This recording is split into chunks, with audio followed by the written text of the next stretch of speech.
مساء الفل. هنتكلم النهارده بقى في ماتش فاركو.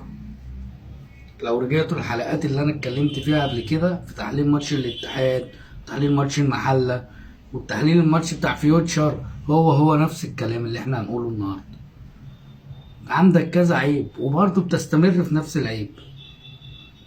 يعني ضغطت، جبت جول، ظبطت، رجعت تاني ورا، دخل فيك جول، قعدت لغايه الدقيقه 90 عمال تخبط دماغك في الحيطه. طيب عملت تغييرات وبتقول روتيشن، ما عنديش مشكله. بس واحد زي محمد هاني ما بيتطورش، ما بيعملش، ما بينتجش. مستني ليه؟ يعني انت قاعد مستني لغايه الدقيقه 75 لغايه ما فكرت تطلعه. فين؟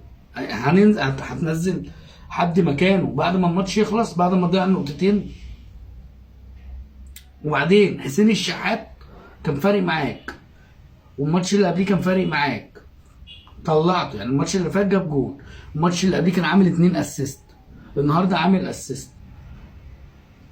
مفيد بالنسبه لك، لعيب مفيد. كريم فؤاد بقى له كام ماتش مش مفيد بالنسبه لك، بتخليه يكمل، مخليه يكمل، ما عملش حاجه طول الماتش. علي معلول من اول الموسم جمهور الاهلي عمالين يقول محتاجين حد يبقى مع الراجل، محتاجين دعم في الجبهه ديت، محتاجين ان احنا نجيب حد يقف في ظهره، انما احنا مفيش الكلام ده.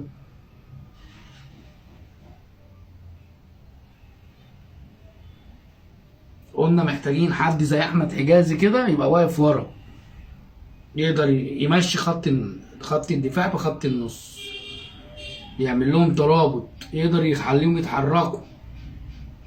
برضه مفيش. يعني النهارده ياسر ابراهيم وقع ياسر ابراهيم من ارجل اللعيبه في مصر، معلوش خلاف، بس بيبيع نفسه. انت لعيب بتلعب في الاهلي، ما ينفعش تبيع نفسك البيعه دي، ما ينفعش تبيع نفسك البيعه دي. ولو احنا ما فوقناكمش دلوقتي هنرجع اخر الموسم هنندم.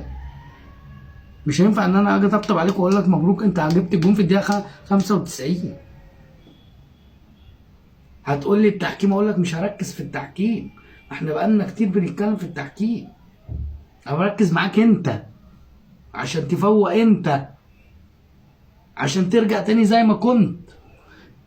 وفي حاجه بتثبت لك ان في حاجه غلط. المدرب ده كان هادي، المدرب دلوقتي واقف على الخط مرتبك ومتوتر، يبقى في حاجه غلط.